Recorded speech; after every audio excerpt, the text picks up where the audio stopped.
आहे प्रहार टीव्ही, सत्यमेव व्रतम.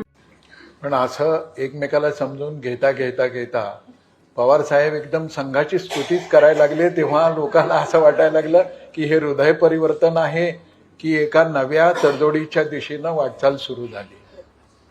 खरं असं आहे की लोकसभेच्या निवडणुकीमध्ये ज्यावेळी एक फेक नरेटिव्ह तयार करण्यामध्ये महाविकास आघाडीला यश आलं महाराष्ट्रामध्ये, आणि ते यश आल्यानंतर महाविकास आघाडीला एक ओव्हर कॉन्फिडन्स देखील आला की आपण अशा प्रकारचा फेक नरेटिव्ह लोकांमध्ये रुजवून सत्तेवर येऊ शकतो. आणि आमच्याकरता देखील तो एक धक्का होता. आम्ही लोकसभेच्या निवडणुकीमध्ये किमान महाराष्ट्रामध्ये तरी माझ्यासहित सगळे ओव्हर कॉन्फिडन्समध्ये होतो. आम्हाला असं वाटत होतं की आपण जिंकतोच आहे. त्यामुळे हे जे सांगतायत संविधान बदलणार आणि हे होणार, याचा काही लोकांवर असर होणार नाही. किंवा जे काही वोट जिहाद त्यांनी सुरू केला होता तर याचा काही फार असर होणार नाही.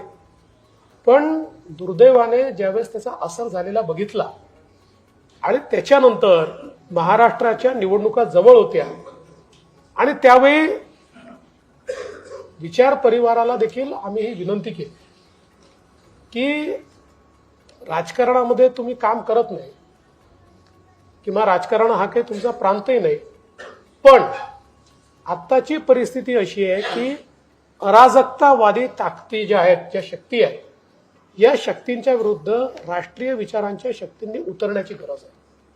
आणि मला असं वाटतं की राष्ट्रीय विचाराच्या ज्या शक्ती आहेत की ज्यांचा मूळ विचार परिवार हा राष्ट्रीय स्वयंसेवक संघ आहे, अशा विविध क्षेत्रातल्या लोकांनी केवळ अराजकतेच्या विरुद्ध लढायचं आहे म्हणून या निवडणुकीमध्ये आपापली भूमिका आपापल्या क्षेत्रात अतिशय उत्तमपणे निभावली.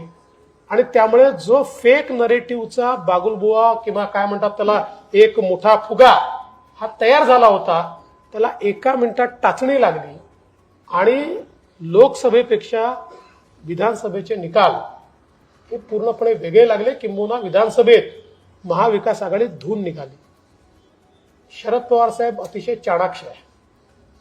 त्यांनी निश्चितपणे याचा अभ्यास केला असेल की एवढं मोठं आम्ही तयार केलेलं वायुमंडल हे एका मिनिटात पंक्चर झालं तर ही करणारी शक्ती कोण.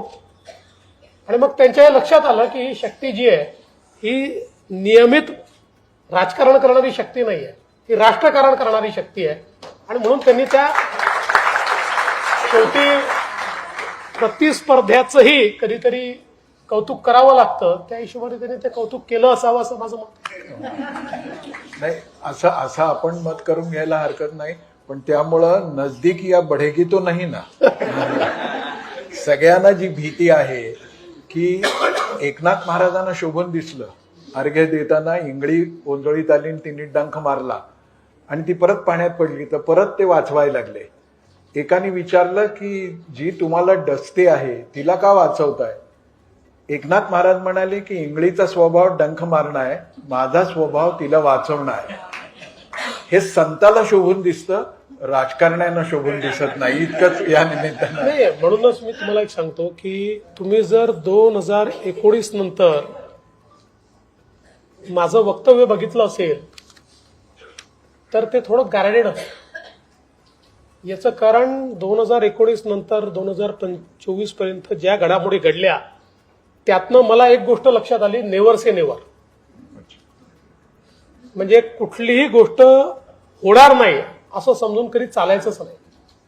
काही होऊ शकतं, म्हणजे झालं पाहिजे असं नाहीये, पण काही होऊ शकतं.